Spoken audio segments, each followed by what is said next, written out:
നിങ്ങൾ പ്രേമിക്കുന്നവരാണോ? പ്രേമിച്ചോ? ഒരു കുഴപ്പമില്ല, അടിച്ച് പൊളിച്ച് തന്നെ പ്രേമിച്ചോണം. പക്ഷെ പ്രേമിക്കുന്ന സമയത്ത് ഒരു കാര്യം ശ്രദ്ധിച്ചോണം. കാമുകിക്ക് വാച്ച്, മാല, കമ്മൽ, വില പിടിച്ച സാധനങ്ങൾ, ഫോൺ ഇതൊന്നും മേടിച്ചു കൊടുക്കരുത്. മേടിച്ചു കൊടുത്താൽ ഇതായിരിക്കും അനുഭവം. നമുക്ക് കഥ തുടങ്ങിയാലോ? തുടങ്ങാം. ഞാനിന്ന് നിങ്ങളെ കൂട്ടിക്കൊണ്ട് പോകുന്നത് തിരുവനന്തപുരം ജില്ലയിലെ ധനുപുച്ചപുരം എന്ന് പറയുന്ന കോളേജിലേക്കാണ്. അവിടെ ഒരു വലിയ പ്രേമം മുട്ടിട്ടുണ്ട്.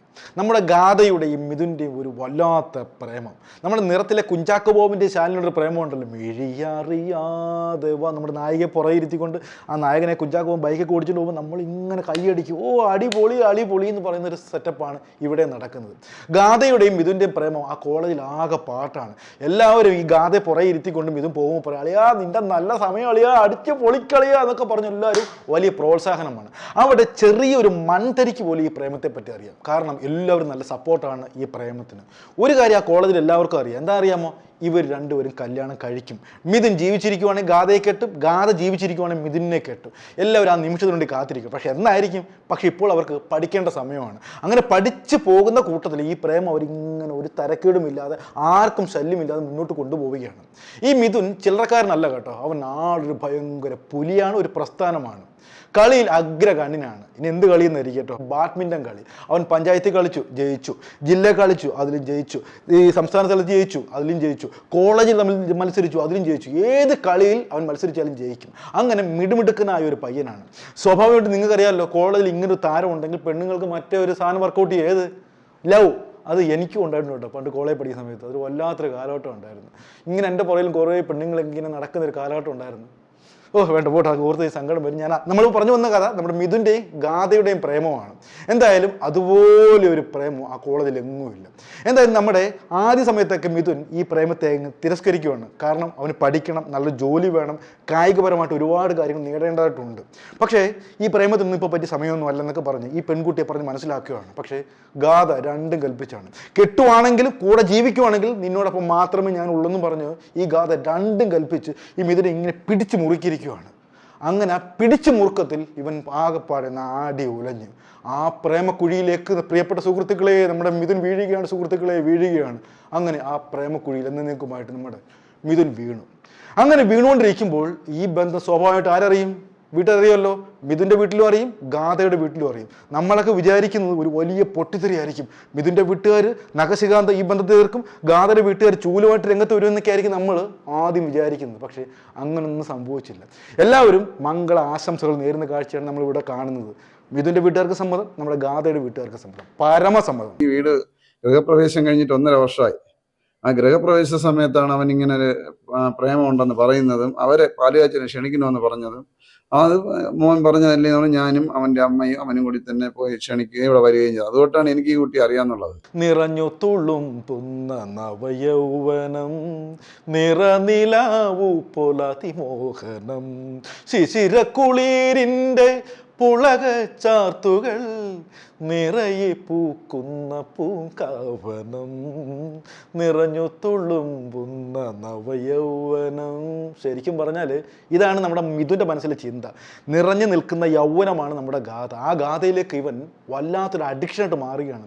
ഗാഥയില്ലെങ്കിൽ ഉണ്ണില്ല, ഉറങ്ങില്ല, എപ്പോഴും ഊണിലും ഉറക്കത്തിലേക്ക് ആ ചിന്തയാണ്. എന്താണ്? ഗാഥ. ഗാഥ എന്നുള്ള ചിന്ത മാത്രമാണ്. നമ്മുടെ മിഥുൻ്റെ ആദ്യത്തെ പ്രണയമാണ് കേട്ടോ. അതുവരെ ഒരു പെൺകുട്ടിയുടെ മുഖത്ത് പോലും ഇങ്ങനെ നോക്കത്തില്ല, എപ്പോഴും കുനിഞ്ഞു കിടക്കുന്ന മിഥുൻ്റെ മനസ്സിലേക്കാണ് ഗാഥ എന്ന് പറയുന്ന സുന്ദരിയായിട്ടുള്ള സുമുഖിയായിട്ടുള്ള എല്ലാം കൊണ്ട് ഒത്തിണങ്ങിയ പെൺകുട്ടി കടന്നു വന്നിരിക്കുന്നത്. അങ്ങനെയുള്ള പെൺകുട്ടിയെ കൈവിട്ടു പോകാൻ നമ്മുടെ മിഥുൻ ഒരിക്കലും തയ്യാറാവുന്നില്ല. എങ്ങനെയെങ്കിലും തന്നിലേക്ക് ആകർഷിച്ചെടുക്കണം. ഗാഥ ഒരാളുടെ മുഖത്ത് പോലും നോക്കുന്നത് ഈ മിഥുന് ഇഷ്ടമാകുന്നില്ല. എപ്പോഴും തന്നോട് മിണ്ടണം, തന്നോട് മാത്രമേ ചാറ്റ് ചെയ്യാൻ പാടുള്ളൂ. അങ്ങനെ ഒരുപാട് നിബന്ധനകൾ ഈ മിഥുൻ മുന്നോട്ട് വെക്കുകയാണ്. ഇതെല്ലാം സഹിച്ചുകൊണ്ട് അവൾ അങ്ങനെ മുന്നോട്ട് പോവുകയാണ്.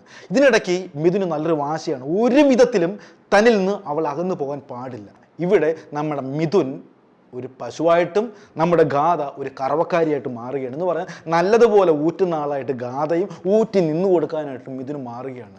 വീട്ടിലേക്ക് ആവശ്യമായ, അതായത് ഈ ഗാഥയുടെ വീട്ടിലേക്ക് ആവശ്യമായ ഉപ്പ് തൊട്ട് കർപ്പൂരം വരെയും ഇപ്പോൾ വാങ്ങിച്ചു കൊടുക്കുന്നത് ഈ പാവപ്പെട്ട ചെറുക്കനാണ്. ആരാ? നമ്മുടെ മിഥുൻ. ഞാനൊരു ലാപ്ടോപ്പ് അവന് വാങ്ങി കൊടുത്തിട്ടുണ്ട്. അത് കാണാനില്ല. അവളെ കയ്യില് ചെയിൻ ഓടുന്നു, അവന്റെ കഴുത്തിൽ കിടന്നു. അതിപ്പോ അവന്റെ കഴുത്തിൽ കാണാനില്ല. കാറ്, ബൈക്ക് എല്ലാം എന്തായാലും ശരി തന്നെ. അത് അവൻ എടുക്കും, കൊണ്ടുപോയി ഇവരെ കൊണ്ട് പോകാത്ത സ്ഥലങ്ങളൊന്നുമില്ല. മാക്സിമം എന്ന് വെച്ചാൽ എന്നിട്ട് അവിടെ ഒരു ചേച്ചിയിലെ കൊച്ചോ, ആ കൊച്ചിന്റെ ബർത്ത്ഡേ ചെലവ് വരെ യവനാണ് ചെയ്തത്. ഗാഥയും കൊണ്ട് ഗാഥയുടെ അമ്മയും കൊണ്ട് പുറത്ത് പോകണമെങ്കിലും ഇതും വേണം, ഒരു സിനിമ കാണണമെങ്കിലും ഇതും വേണം, കടയിൽ നിന്ന് മീൻ മേടിക്കണമെങ്കിലും ഇതും വേണം, ഒരു സാരി സെലക്ട് ചെയ്യണമെങ്കിലും ഇതും വേണം. അങ്ങനെ തൊടുന്നതിനും പിടിക്കുന്നതിനും എപ്പോൾ മിഥുൻ തന്നെ വേണം. സ്വന്തം വീട്ടുകാരെക്കാൾ മിഥുൻ ഇപ്പോൾ ഇഷ്ടപ്പെടുന്നത് ഗാഥയുടെ വീട്ടുകാരെയാണ് കേട്ടോ. പലപ്പോഴും ഈ മിഥുൻ്റെ വീട്ടുകാർക്ക് തന്നെ ആ കാര്യത്തിൽ ഒരു അസൂയുണ്ട്. 5 വർഷം പിന്നിട്ട് ആ പ്രണയം കേട്ടോ, എല്ലാ തടസ്സങ്ങളും അതിജീവിച്ചുകൊണ്ട് ആ പ്രണയം ഇങ്ങനെ മുന്നോട്ട് പോവുകയാണ്. അങ്ങനെ ഇരിക്കുമ്പോഴാണ് നമ്മുടെ പെൺകുട്ടിക്ക് ഒരു കൊതി എന്ന് പറയുമ്പോൾ വല്ലാത്തൊരു കൊതിയായിപ്പോയി. അവൾക്കൊരു ഐഫോൺ വേണം. സാധാരണപ്പെട്ട ഫോണൊന്നും പോലെ ഐഫോൺ, അതും 70,000 രൂപയുടെ ഫോൺ വേണം. ഒന്ന് ആലോചിച്ച് നോക്കിയാൽ ചില്ലറ ആഗ്രഹമൊന്നുമല്ല. പാവപ്പെട്ട ചെറുക്കനാണ്, ഒരു ജോലി പോലും ആയിട്ടില്ല, പഠിക്കുവാണ്. എന്നിട്ടും ആരുടെയൊക്കെ കാല് പിടിച്ച് കുറച്ച് പൈസയൊക്കെ കടം മറിച്ചുകൊണ്ട് കാമുകിയുടെ മുമ്പിൽ താഴാൻ പറ്റത്തില്ലല്ലോ. ഇവിടെയാണ് പല കാമുകന്മാരും ഈ പറയുന്ന വലിയ വെല്ലുവിളി ഏറ്റെടുക്കുന്നത്. കാമുകിമാരെ സന്തോഷപ്പെടുത്താൻ വേണ്ടി ഇല്ലാത്ത പൈസയൊക്കെ കടമൊക്കെ വാങ്ങി വലിയ ചാപ്പാടൊക്കെ മേടിച്ചു കൊടുക്കും, വലിയ ഫോണൊക്കെ മേടിച്ചു കൊടുക്കും. ഇവൻ കഴിക്കുന്നത് വെറും പച്ചവെള്ളമോ നാരങ്ങളോ ഒക്കെ ആയിരിക്കും. അവർക്ക് കൊടുക്കുന്ന ബിരിയാണി മട്ടൻ സാധനമൊക്കെ ആയിരിക്കും കൊടുക്കുന്നത്. അവിടെയാണ് ആണുങ്ങളൊക്കെ ഈ കഴിവ് തെളിയിക്കുന്ന സമയം. ആ പാവപ്പെട്ട ചെറുക്കൻ ഇല്ലാത്ത പൈസ മുടക്കി ഐഫോൺ മേടിച്ചു കൊടുക്കുകയാണ് തൻ്റെ കാമുകയ്ക്ക്. അവൻ്റെ മനസ്സ് ഒറ്റ ചിന്തയുള്ളൂ, ഇന്നലെ നാളെ അവൾ തൻ്റെ ഭാര്യയായിട്ട് വരും, അപ്പോൾ മേടിച്ചു കൊടുത്താൽ എന്തോ ആ ചിന്ത മാത്രമേ ഉള്ളൂ. പക്ഷെ ഇവിടെ ഒരു വലിയ കൊലച്ചതി നടക്കുകയാണെന്ന് ആലോചിച്ച് നോക്കിയേ. ഒരിക്കലും ക്ഷമിക്കാൻ പോലും പറ്റാത്തൊരു ചതി. ആ ചതി മറ്റൊന്നുമല്ല, ഇപ്പോൾ അവൾക്ക് ഇവനെ വേണ്ട, ഇവക്ക് അവനെ വേണ്ടാന്ന്. ഞെട്ടിയില്ലേ? 5 വർഷം നീണ്ട പ്രണയമാണ്. ഒരു സുപ്രഭാതത്തിൽ അറത്ത് മുറിച്ച് അവൾ പറയുകയാണ്, എനിക്ക് നിന്നെ വേണ്ട, നീ നിന്റെ പണി നോക്കടാ എന്നൊക്കെ പറയുകയാണ്. അതിനവൾ കാരണവും പറയുന്നുണ്ട്. എനിക്ക് മറ്റൊരു പുരുഷനുമായിട്ട് സ്നേഹം ഉണ്ടടാ, നിനക്ക് അതെല്ലാം അറിയാമോ, എനിക്ക് അവനെ മതി, നീ നിന്റെ പണി നോക്കി പോകുന്നൊക്കെ പറഞ്ഞ് കാമുവിൻ്റെ മുഖത്ത് നോക്കി പറയുകയാണ് ഈ കാമുകി. അതും 5 വർഷം നീണ്ട പ്രണയത്തിനൊന്നും യാതൊരു വില പോലും കൊടുക്കാതെ പെൺകുട്ടി പറഞ്ഞപ്പോൾ ഏതൊരു പുരുഷൻ സഹിക്കാൻ പറ്റും? ഞാനൊക്കെയാണ് കാരണം പറ്റിച്ച് അടിച്ചു കളയും ഞാൻ. അവൻ അതൊന്നും ചെയ്തില്ല. അവൻ മാനസികമായിട്ട് തകരുകയാണ്. അവൾ വീണ്ടും പറയുകടാ, പോടാ അതിൻ്റെ പണി നോക്കി, എനിക്ക് മറ്റൊരുത്തിനെ മതിയിടാ, നീ പോടാ അതിൻ്റെ പണി നോക്കി പറഞ്ഞ് അവനെ ആകപ്പാടെ മാനസികമായിട്ട് തകർത്തുകയാണ് നമ്മുടെ കാമുകി എന്ന് പറയുന്ന ആ വൃത്തികെട്ടവൾ. എന്നെക്കാട്ടി എത്രയോ അവളെ സ്നേഹിച്ചു, ഇത്രയും നല്ലൊരു ആത്മാർത്ഥമായിട്ട് സ്നേഹിച്ചു. ഒരു 5 വർഷം സ്നേഹിച്ചിട്ട് ഒരു 2 ആഴ്ച കൊണ്ട് വേണ്ടാന്ന് പറഞ്ഞ് എൻ്റെ പിള്ളേക്ക് സഹിക്കാൻ പറ്റില്ല. മിഥുന്റെയും ഗാഥയുടെയും പ്രേമം പൊട്ടിപ്പൊളിഞ്ഞ് നാശകോടാലിയായിട്ട് ഇരിക്കുകയാണ്. തമ്മിൽ കണ്ടാൽ പോലും മിണ്ടാത്തൊരവസ്ഥയാണ്. ഈ പ്രേമിച്ചവർക്ക് അറിയത്തുള്ളൂ പ്രേമം പൊട്ടിപ്പൊളിഞ്ഞുള്ള അവസ്ഥ. ഞാനൊക്കെ എത്രയോ ചവിട്ടി കയറിയെന്ന് അറിയാമോ പ്രേമിക്കുന്ന സമയത്ത്. എന്തായാലും വല്ലാത്തൊരവസ്ഥയാണ് പ്രേമം തകർന്നാലുള്ള അവസ്ഥ. ഇപ്പോൾ ഈ മിഥുൻ്റെ ഫോൺ എടുക്കത്തില്ല. കാരണം എന്താ? അവൾക്ക് മറ്റൊരു പ്രേമമുണ്ട്. ഇപ്പോൾ മിഥുനെ കണ്ടാൽ മിണ്ടത്ത് പോലും ഇല്ല. കാരണം എന്താ? അവൾക്ക് മറ്റൊരു പ്രേമമുണ്ടെന്ന്. ഇപ്പോൾ അവനെ കണ്ടാൽ ഒന്നും മൈൻഡ് പോലും ചെയ്യില്ല നമ്മുടെ ഈ നായിക, അതായത് നമ്മുടെ ഗാഥ. കാരണം എന്താ? അവൾക്കിപ്പോൾ മുടിഞ്ഞൊരു പ്രേമമുണ്ട്. മിഥുൻ്റെ പറയണോ മാമി എനിക്കൊരാളുമായിട്ട് സ്നേഹമുണ്ടെന്ന്. അപ്പം അവള് സ്നേഹിച്ചത് അവനെ കൊണ്ട് ആവശ്യങ്ങൾ മാത്രമായിരുന്നു, അല്ലാതെ അവൾ ആത്മാർത്ഥമായിട്ടൊന്നും സ്നേഹിച്ചില്ല. 5 വർഷം നീണ്ട പ്രണയം പൊട്ടിപ്പൊളിഞ്ഞ കാര്യം ഇനി അറിയാത്തതായിട്ട് ഈ നാട്ടിൽ ആരുമില്ല. ബന്ധുക്കൾ അറിഞ്ഞു, സുഹൃത്തുക്കൾ അറിഞ്ഞു, ലോകം മുഴുവൻ അറിഞ്ഞു. ഇതെല്ലാം കൂടി വന്നപ്പോൾ ചെറുക്കൻ ആകപ്പാടെ മാനസികമായിട്ട് അങ്ങ് തകരുകയാണ് കേട്ടോ. ഊണില്ല, ഉറക്കമില്ല, ഒറ്റ ചിന്ത മാത്രം, ഗാഥ എന്ന് പറഞ്ഞ ഒറ്റ ഇരിപ്പ് മാത്രമാണ്. ഈ സമയത്തൊക്കെയും ഗാഥ നന്നായിട്ട് കഴിക്കുന്നുണ്ട്, നന്നായിട്ട് ചിരിക്കുന്നുണ്ട്, നല്ല വസ്ത്രങ്ങളൊക്കെ ധരിക്കുന്നുണ്ട്. ഇതൊന്നും അവളെ ബാധിച്ചിട്ടേ ഇല്ല. അങ്ങനെ ഈ ചെറുക്കൻ വല്ലാത്തൊരു സ്റ്റേജിലേക്ക് പോവുകയാണ്. എന്താ അറിയാമോ? വിഷാദ രോഗം, അല്ലെങ്കിൽ ഡിപ്രഷൻ എന്ന് ഇംഗ്ലീഷിൽ പറയും. ഒരാളുടെ മിണ്ടുന്നത് എപ്പോഴും മുറി അടച്ച് ഇരട്ടത്ത് ഇങ്ങനെ ഇരിക്കുകയാണ്. ഇവൻ്റെ സങ്കടം സഹിക്കാൻ വയ്യാതെ വന്നപ്പോൾ ഇവൻ്റെ അമ്മ ആ പെൺകുട്ടിയുടെ കാല് പിടിക്കാൻ വേണ്ടി പോലും അവരെ വീട്ടിൽ ചെന്നു. അപ്പോൾ ആ സ്ത്രീ കാണുന്ന കാഴ്ച എന്താണെന്ന് അറിയാം. അതായത് ഈ മിഥുൻ്റെ അമ്മ കാണുന്ന കാഴ്ച, അവൻ വാങ്ങിച്ചു കൊടുത്ത ഐഫോണിൽ അവളുടെ കാമുകനുമായിട്ട് സൊള്ളുന്ന ഭീകരമായ കാഴ്ച. ഏതൊരമ്മയ്ക്ക് സഹിക്കാൻ പറ്റും? ഒരു മകനെ ചതിച്ച കാഴ്ച അമ്മ നേരിട്ട് കാണുകയാണ്. അവള് വേറൊരുത്തൻ്റെ കൂടി അർജുൻ എന്ന് പറഞ്ഞ ഒരു പയ്യനോട് സംസാരിച്ചുകൊണ്ടിരിക്കുന്നത് ഞാൻ നേരിട്ട് കണ്ട കാര്യമാണ്. അപ്പം എന്നെ കണ്ട ഉടനെ തന്നെ ഞാൻ സ്റ്റെപ്പ് കയറി പോകുമ്പോൾ അവള് ഈ സംസാരത്തിന്റെ ആ ലഹരിയിൽ അങ്ങനെ ഞാൻ വരുന്നത് പോലും അവൾ അറിയുന്നില്ല. പിന്നെയാണ് അവൾ അറിഞ്ഞത്. അമ്മയുടെ പണി നോക്കാം, അമ്മായി എന്നെ ഉപദേശിക്കൊന്നും വരണ്ട എന്ന് രൂക്ഷമായ ഭാഷയിലൊക്കെ സംസാരിക്കുകയാണ് ഈ പെൺകുട്ടി. ഇനി ഒരിക്കലും അവൾ തിരിച്ചു വരത്തില്ല. മിഥുനിൽ നിന്നും ഗാഥ എന്നേക്കുമായിട്ട് പറന്ന് എവിടെയോ പോയിരിക്കുകയാണ്. ഇപ്പോൾ മിഥുൻ്റെ ഫോൺ എടുക്കത്തില്ല, ഒരു മെസ്സേജിന് മറുപടി കൊടുക്കത്തില്ല. എല്ലാവിധത്തിലും പൂർണ്ണമായിട്ട് ആ ചെറുപ്പക്കാരനെ ഈ പെൺകുട്ടി ഉപേക്ഷിക്കുകയാണ്. അങ്ങനെ നിവൃത്തിയില്ലാതെ ഒരു പട്ടിയെ പോലെ യാചിച്ചുകൊണ്ട് ഒരു മെസ്സേജ് അങ്ങ് വിടുകയാണ് നമ്മുടെ നായികയ്ക്ക്. കോളടി എന്താണ് എൻ്റെ കോൾ എടുക്കാത്ത? എൻ്റെ പഴയ കാതുമായിട്ട് വാ, നീ നാളെ 1 മാസം ആവണ് തുടങ്ങിയിട്ട്. ഒട്ടും സഹിക്കാൻ പറ്റില്ലടി. അപ്പോ എനിക്ക് നീ ഇല്ലെന്ന് പറഞ്ഞു കഴിഞ്ഞാൽ പറ്റില്ല. ഞാൻ എൻ്റെ കാതുവിൻ്റെ, എൻ്റെ അമ്മ സത്യമായിട്ട്, എൻ്റെ അച്ഛൻ സത്യമായിട്ട്, എൻ്റെ പിള്ള സത്യമായിട്ടും, എൻ്റെ മിണ്ടു സത്യമായിട്ട് കാതു മിഥുൻ അയച്ച മെസ്സേജ് അവൾ കണ്ടു കേട്ടോ, ബ്ലൂ ടിക്കൊക്കെ വന്നു. പക്ഷേ അതിന് അവൾ മറുപടി ഒന്നും കൊടുക്കുന്നില്ല. ഇവനിങ്ങനെ വെപ്രാളാണ്, ഫോൺ എടുക്കാത്തപ്പോൾ അറിയാമല്ലോ, ഒരു കാമുകൻ്റെ മനോവെപ്രാളം നിങ്ങൾക്ക് അറിയാത്തതുകൊണ്ടാണ്, അത് അനുഭവിച്ചവർക്ക് അറിയത്തുള്ളൂ. വീണ്ടും കരഞ്ഞുകൊണ്ട് അടുത്ത മെസ്സേജ് കൂടി ഈ പയ്യൻ അവൾക്ക് വിടുകയാണ്. ഞാൻ മാക്സിമം നോക്കിയാണ് നിനക്ക് ഇത്രയും ശല്യമാണ് ഞാൻ ഒഴിഞ്ഞു പോകാൻ എങ്ങനെയൊക്കെ പറഞ്ഞുകൊണ്ട് ഒരു ശതമാനം പോലും പറ്റണില്ലടി. എനിക്ക് ഒരവസരം കൂടെ താടി കാല് പിടിക്കാടി എൻ്റെ കോളല്ലടേ. ഒരു തവണ മാത്രം ആ പെൺകുട്ടി പ്രതികരിച്ചു. മാനസിക രോഗിയായി നിന്നോടൊപ്പം ജീവിക്കാൻ എനിക്ക് താല്പര്യമില്ല എന്ന ധ്വനി വരുന്ന രീതിയിലുള്ള മെസ്സേജാണ് അവൾ തിരിച്ച് അവന് വിട്ടത്. ഒന്ന് കേട്ടു നോക്കിയേ. ഞാൻ നിനക്ക് മര്യാദയ്ക്ക് ഞാൻ മെസ്സേജ് അയച്ചു, നിനക്കത് പറ്റില്ല, നിനക്ക് പഴയതുപോലെ വേണം, മറ്റേയാണ് തേങ്ങയാണെന്നൊക്കെ പറയുന്നു. ഞാൻ മര്യാദയ്ക്ക് മെസ്സേജ് അയച്ചു, ഞാൻ മര്യാദയ്ക്ക് നിൻ്റെ കോൾ സംസാരിക്കുന്നുണ്ട്, നിനക്കൊന്നും പറ്റില്ല, നീ എപ്പോൾ വിളിച്ചാലും എന്നെ എന്താ വിളിച്ച് കരഞ്ഞുകൊണ്ടിരിക്കുന്നു, നീ കരഞ്ഞിട്ട് എനിക്കൊന്നും തോന്നുന്നില്ല, അതാ സംഭവം, നീ കരഞ്ഞാലും ആ കരഞ്ഞോട്ടെ, ഞാൻ നിന്നെ 5 വർഷം എനിക്ക് പറ്റുന്നില്ല, 5 വർഷം എന്ന് പറയുന്നില്ല, 3 വർഷം, 2 വർഷം എനിക്കും ഇഷ്ടമായിരുന്നു, 3 വർഷം ഞാൻ എൻ്റെ മാക്സിമം നോക്കി, എനിക്ക് പറ്റുന്നില്ല, 3 വർഷം ഞാൻ ട്രൈ ചെയ്തു, എനിക്ക് പറ്റിയില്ല, ഇനി 3 വർഷം നീ ഒന്ന് ട്രൈ ചെയ്യും, നിനക്ക് പറ്റുന്നുണ്ടോ എന്ന്. ഇനി ഒരിക്കലും തനിക്ക് തൻ്റെ പഴയ ഗാഥയെ തിരിച്ചു കിട്ടില്ലെന്ന് അവൻ ഉറപ്പിക്കുകയാണ്. മിഥു, നീ ഉറങ്ങിയോടാ? എപ്പോഴൊന്ന് കാണുന്നേ? നാളെ നേരത്തെ വരുമോ? ഇത്ര നാളായി, പ്ലീസ് എടാ ഒന്ന് വാ. ഇനി പറയാൻ അവളില്ല. ആ കാര്യം അവനെ മാനസികമായിട്ട് തളർത്തുകയാണ്. തനിക്ക് തൻ്റെ പഴയ ഗാഥയെ വേണം, ഈ ഗാഥയെ വേണ്ട. 1 മാസമായിട്ട് അവൾ യാതൊന്നും പ്രതികരിക്കുന്നില്ല. അങ്ങനെയുള്ള ഗാഥ അവന് വേണ്ട. പഴയ ചിരിച്ച് കളിച്ച് തന്നെ കെട്ടിപ്പിടിക്കുന്ന ഗാഥയെ വേണം. അവസാനമായിട്ട്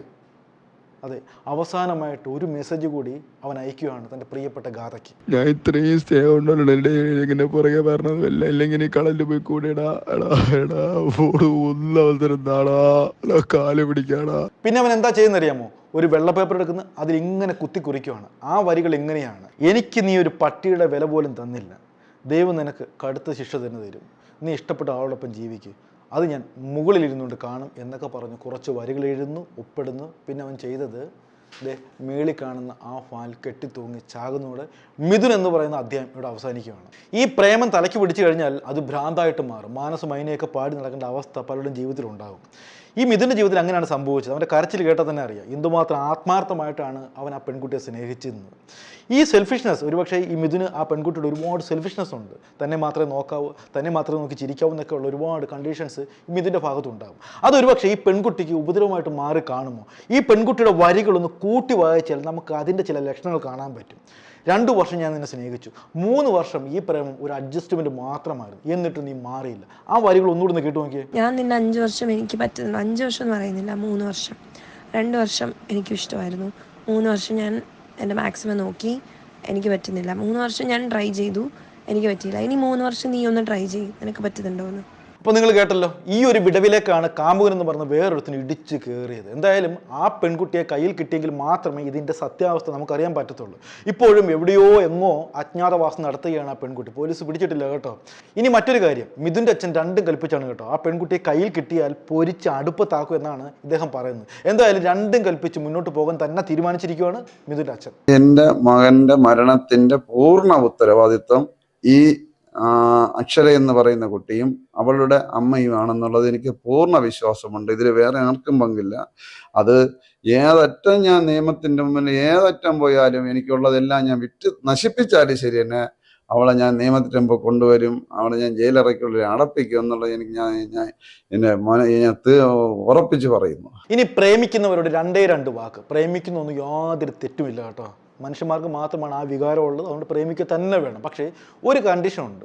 നമുക്ക് ഒരാളെ മനസ്സിലാക്കാൻ ദിവസങ്ങൾ അല്ലെങ്കിൽ മാസങ്ങൾ മാത്രം മതിയാകും. അവൻ്റെ സ്വഭാവം എങ്ങനെയാണ്, എനിക്ക് ചേരാത്തതാണ്, എൻ്റെ ഒരു സ്വഭാവത്തിനോടും അവളുടെ സ്വഭാവം ചേരുന്നില്ല എന്നൊക്കെ ഉള്ള തീരുമാനത്തിൽ എത്തിക്കഴിഞ്ഞാൽ പിന്നെ ആ ബന്ധം മുന്നോട്ട് കൊണ്ടുപോകരുത്. പരസ്പരം 2 പേരും പറയുമോ, എടി എനിക്ക് നിന്നെ പറ്റത്തില്ല കേട്ടോ, എനിക്ക് വേറെ ചിന്തകളുണ്ട്, എൻ്റെ സ്വപ്നങ്ങൾ ഇതൊക്കെയാണെന്ന് പറഞ്ഞ് 2 പേരും മ്യൂച്വലായിട്ട് ഗുഡ് ബൈ പറയുന്നിടത്താണ് യഥാർത്ഥ സ്നേഹം ഇരിക്കുന്നത്. അല്ലാതെ വർഷങ്ങളോളം ഈ മിഥുനെയും പോലെ ഗാഥയെ പോലെ 5 വർഷം നീണ്ട പ്രണയം അവസാനം ഒരുപാട് പ്രതീക്ഷയെല്ലാം കൊടുത്ത് അവസാനം ഇവനെ തേച്ച് അവളെയും തേച്ച് എന്നിട്ട് ഞാനൊന്നും അറിഞ്ഞില്ലേ രാമനാരായണെന്ന് പറഞ്ഞിട്ട് ഒരു കാര്യമില്ല. അതുകൊണ്ട് ഇത്തരത്തിലുള്ള വൃത്തികെട്ട തേപ്പുകളൊന്നും ഒരു കവിതാക്കളും നടത്തില്ലെന്ന് മാത്രം പറഞ്ഞുകൊണ്ട് ഇന്നത്തെ എപ്പിസോഡ് നിർത്തുന്നു. നന്ദി, നമസ്കാരം.